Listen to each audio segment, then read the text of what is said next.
The cabin air was heavy, not from the pressure of 35,000 feet, but from the silence after his word. My boss, seated 2 rows ahead, had leaned into the aisle just enough to make sure everyone heard. "You're just baggage." The sentence ripped through me harder than any pocket of turbulence. Around us, passengers shifted uncomfortably, pretending to adjust headphones, but I saw the sidelong glances. I clenched my fists over my laptop bag, the same bag stuffed with weeks of notes, late-night decks, and the ideas that weren't baggage at all.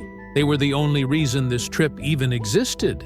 I stared out the window at the endless clouds, but the sting wouldn't fade. For months I had carried his dismissive looks, the clipped email, the way he smiled at my ideas only to present them as his in meeting. But never before had he said it, this plainly, this publicly. "Sir," I managed, voice trembling. "That's not fair," he smirked, sipping his plastic cup of ginger. "Life isn't fair. Learn that before you waste another client's time." My chest burned. I wanted to disappear, but instead, something else rose inside me. Not shame, resolve. The flight attendant passed with the drink cart, pausing when she noticed my expression. "Everything all right here?" I swallowed. "Not yet." The passengers leaned back, waiting for entertainment or disaster. And that's when I realized I didn't need to wait for landfall to reclaim myself. I stood in the aisle, gripping the seat back, my voice louder than I thought possible. "If I'm just baggage, then consider this my stop. I quit." Gasps fluttered through the rows like wind through trees. My boss froze, his smugness cracking. The engines hummed steadily beneath us, but inside the cabin, something shifted. And then, applause. First soft, then growing, strangers clapping not for drama, but for dignity. My face burned, but my heart soared. I wasn't baggage. I was free. The applause settled into a hush, the way surf slides back after breaking. I could feel my pulse in my palms. The flight attendant nearest us, slim, steady, badge reading P. Thomas, stepped forward like a referee who'd seen worse. "Sir, ma'am," she said, voice even, "we're going to keep the aisle clear and the volume low. If there's a workplace issue, we suggest you separate for the remainder of the flight." My boss lifted an eyebrow, a private threat disguised as a smile. "We're fine," he said to her. Then to me, softer, "Sit down. We'll discuss your performance when we land." "No," I answered, surprising myself with how plain it sounded. "We'll document it now." I pressed the call button again, this time for the Wi-Fi card. When the portal loaded, my fingers hovered only a second before they moved. Subject, resignation. Effective immediately. I wrote it the way you label a photograph. Time, place, facts. Statement of mistreatment witnessed by cabin. Separation from project and company effective upon receipt. I will return all equipment within 48 hours. No metaphors, just a record that couldn't be softened by memory. He leaned back, taking a slow sip of ginger ale. "You won't get a reference," he murmured. "I'll get my name back," I said. Across the aisle, a woman in a denim jacket caught my eye and gave the smallest nod, like passing a relay baton. Another passenger, an older man with reading glasses, closed his book and stared at my boss as if cataloging. I wasn't alone, even if I didn't know a single name. P. Thomas returned with a slim folio. "If either of you would like a note for your records, I can file a cabin incident report with the time and seat numbers," she offered. Procedure, not drama. "Yes, please," I said.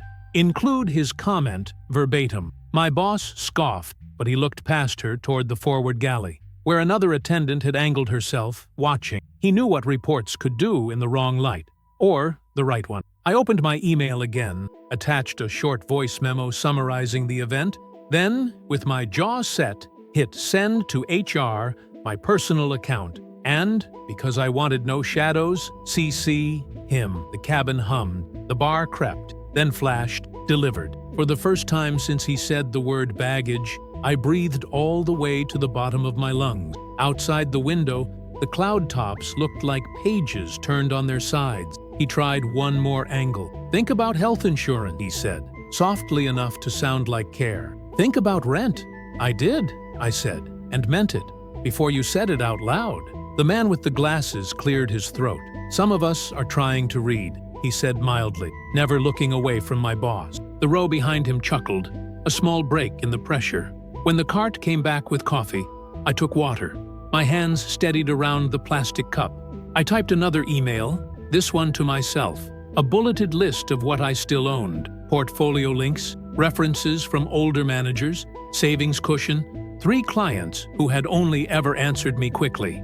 I wasn't brave, I was prepared. There's a difference, and it matters at 35,000 feet. P. Thomas returned with a small slip. Incident noted at 11:14 a.m. Seat 14C addressing 12D, she said, handing it to me. She turned to him, professional to the last decimal. Sir, any further comment should be saved for landing. He looked at the aisle, then the ceiling, then nowhere. Fine. The plane droned on, indifferent and immense. I sat down and let my shoulders drop an inch. The woman in denim slid a pack of tissues across the armrest like contraband. For later, she whispered. I smiled, because later had finally started. I stared at the seatback screen and saw my reflection. Not damaged, just decided. I didn't know what Monday would look like. I knew what right now felt like. Clear air after a storm. 2 rows ahead, my boss opened his laptop and began typing with the fury of someone trying to rewrite a story that had already been told out loud. He could write. The cabin had heard. The report would hold. Somewhere over the desert, the captain announced mild chop. The plane trembled and steadied. My pulse did the same. I closed my eyes, counted 4 in and 6 out, and thought, let the ground come to me. I'm not chasing it anymore. When I opened them, I noticed the older man with glasses studying the safety card. Of all things, like it contained a secret. He glanced at me once, thoughtful, almost curious. I didn't know yet that curiosity was its own kind of door. I didn't know it would open by chapter 3. For now, I had a slip of paper, a sent email, and the first quiet I'd owned in a long time. And I had a cabin full of strangers who'd clapped when I chose myself. The plane leveled out over the Midwest, and with it, my breathing. The hum of the engines filled the silences my boss used to own. He stared at his laptop like it was a shield, but I knew the truth. He was drafting excuses, emails, maybe even damage control. I wasn't the one scrambling anymore. I opened my notebook, the one I always carried for ideas, and instead of sketches or pitch notes, I wrote a single line across the page. I am not baggage. The ink bled a little, heavy from my grip, but it felt like engraving rather than handwriting. Across the aisle, the woman in denim caught me writing and smiled, just enough to say she'd read the words as she could. Then, quietly, she leaned closer. You did the right thing, she whispered. I swallowed. You don't even know me. I don't need to, she said. I saw enough. Her confidence steadied me, but also cracked something open. My boss's insults hadn't been private. Everyone had heard them. And if strangers could clap, could nod, could whisper encouragement, then maybe I wasn't just quitting a job. Maybe I was leaving behind the silence I'd been trained to keep. The older man with glasses, the one who had complained about the noise earlier, spoke up, surprising me. Document everything, he said, not looking up from his book. Dates, time, witnesses. Don't let anyone rewrite it. His voice carried the calm of someone who'd seen this before. I have, I said, tapping the slip from the flight attendant. Good, he said, flipping a page. Truth sticks when you pin it down. My boss shifted in his seat, irritated. Can we all mind our own business? He muttered. The denim woman's voice was quiet but firm. Maybe start by minding your word. The tension thickened, but this time it wasn't aimed at me. It surrounded him. The power he'd carried onto this plane was dissolving mid-air, replaced by witnesses who refused to look away. I turned back to my notebook and began outlining the presentation I would never give for him, but could still give for myself, somewhere else, to people who valued more than control. My pen moved fast, ideas tumbling out, as if released by the sheer act of choosing myself.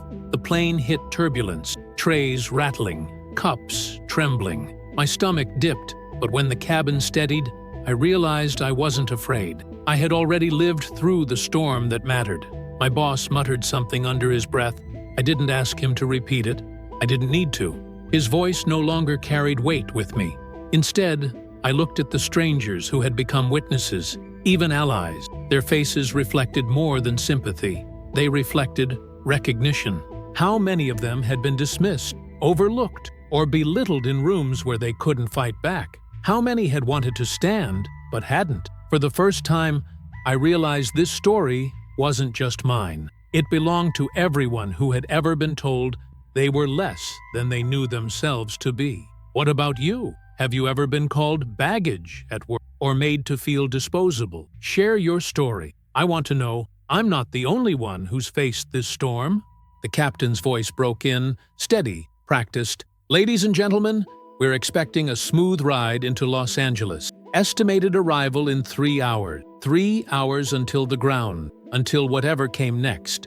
3 hours to let this clarity settle. I closed my notebook and looked out the window at the wide stretch of sky. It no longer felt like an empty space. It felt like proof that weightless was possible. Somewhere over Colorado, the light shifted, warm and slanting, late-day sun ribboning down the aisle like a runway I hadn't expected. My boss had gone quiet, fingers paused over his keyboard, as if there were no words left to bend the story back. I wasn't watching him anymore. I was watching the ground I couldn't see yet, feeling it rise toward me. The Wi-Fi pinged. An email from HR, receipt acknowledged. We'll schedule an exit call within 48 hours. Please return equipment via prepaid label. Clean, procedural. It steadied me. Another message followed from a senior PM I trusted. Proud of you. If you need a reference, I'm here. I pressed a palm against my sternum and let the air go all the way out. The older man with glasses closed his book and turned his seat slightly toward me. Up close, he looked like every kind professor and every tough client I'd ever met. Clear eyes, careful voice. Forgive the intrusion, he said. I'm Henry Lowell. I run product at a small firm in Santa Monica. We build tools for nonprofits, boring to some, essential to us. He tipped his head toward my notebook. I saw you outlining flows. That wasn't adrenaline doodling. Heat rose to my cheeks. Habit, discipline, he corrected. When people are under pressure, they reveal their defaults. Yours looks like structure. He waited, not rushing the moment. If you're taking a breath after this landing, I'd welcome a coffee. No promises, no pressure. Just a conversation between two people who prefer sunlight. I searched his face for performative pity and found none. Only weathered kindness and a professional's curiosity. Why me? I asked. He shrugged, the smallest smile. You stood up without burning the plane down. That's a rare product skill. I laughed, a sudden bright sound in recycled air. I can do coffee. He slid a card across the armrest, a white rectangle with a single line and a phone number. Text when you've slept. From the row ahead, my boss shifted, a sharp inhale like he'd swallowed a crumb. He didn't turn, but I felt the old pull, the reflex to soften, to smooth, to make everything easy for the person who'd made it hard. I let the reflex pass like turbulence. The denim jacket woman leaned in. He's right, she whispered, about defaults. Yours is leadership. She tapped the tissues she'd given me earlier. You won't need these. P. Thomas appeared again, checklists in hand. We'll begin initial descent in 20, she said to everyone, then looked to me, lowering her voice. If you need to deplane away from him, I can move you forward after landing. I'm okay, I said, surprising myself with how true it was. Thank you for the note, she nodded once. A professional benediction. It's in the record. Clouds stacked like mountains outside the window. The wing flexed and held. I opened my notebook and finished the outline I'd started. A lean onboarding flow. A donation loop that respected consent. A dashboard that spoke plainly. I titled the page, After. Not someday. Not if. Just after. My phone buzzed again. A final message from my boss, CCing no one. We can discuss terms if you retract the email. The old me would have drafted a measured reply, a bridge over the fire he'd lit.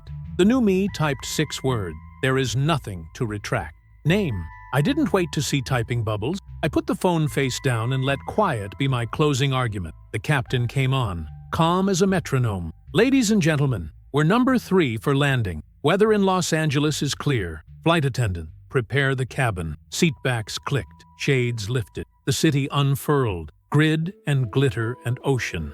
A map of possible. I felt the wheels finding me from a sky away. I looked at Henry. If we meet, I said, I want to talk about building around dignity. Not just doing less harm, doing more good. Good, he said simply. Bring the outline you titled After. The runway rushed up, a long, clean line. When the wheels kissed asphalt, a hush moved through the cabin, the shared relief of return. I wasn't returning, not really.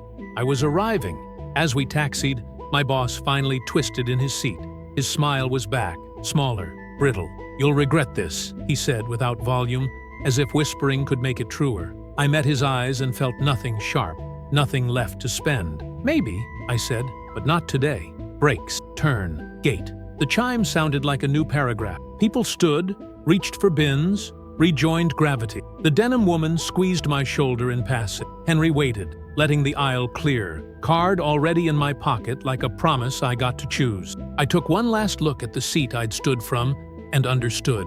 Quitting wasn't the story. Naming the weight and setting it down, that was. The door opened, and warm California air threaded into the cabin. I stepped forward, light enough to feel it. The terminal air at LAX felt thicker, warmer, almost like a second applause. The jet bridge poured us into a world of gate numbers, rolling bags, and reunions that smelled of coffee and perfume. I carried only my laptop bag, light, but suddenly enough. My boss veered left without a glance back. His suit jacket flapped behind him, the walk of a man rehearsing control. For the first time, I didn't follow. My path was mine alone. Henry walked a few paces beside me, unhurried. You have people in Los Angeles? He asked, casual as if we'd known each other longer than a flight. Only meetings I no longer need to attend, I said with a half smile. He chuckled. Then you've got time. Text me. I'll buy the coffee. He tapped his suitcase once, then melted into the crowd. A man at home in his city. The denim woman passed next, lifting her phone like she wanted to exchange numbers, then hesitated. You'll be okay, she said instead. It sounded less like a hope than a certainty. I stepped out to the curb, sun painting the glass of the terminal gold. The air carried jet fuel and jacaranda blossoms, both sharp and sweet.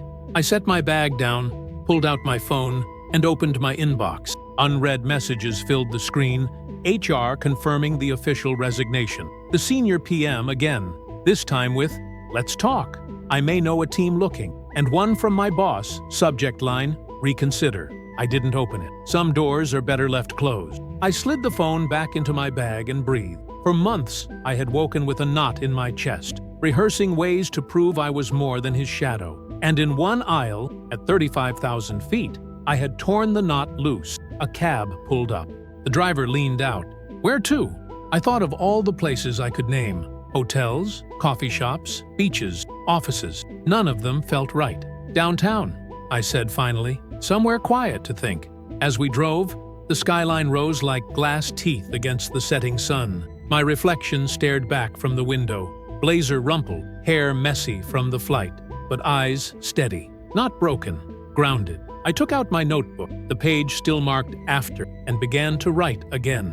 Not bullet points this time, not flows, just a sentence. The smallest battles can unchain the heaviest weights. The cab turned, traffic lights blinking red and green, each one a choice. I realized then, quitting wasn't an end. It was a permission for rest, for new room, for dignity. Somewhere behind me, a man in a suit would rewrite the story 1,000 ways. But none of them would hold, because too many people had clapped, too many had nodded, too many had witnessed. And most of all, I had. The cab rolled on. The city opened wide. I felt the road under me like proof. I had landed, but I was still in motion. I wasn't baggage. I was free cargo, self-directed, unclaimed, and finally mine.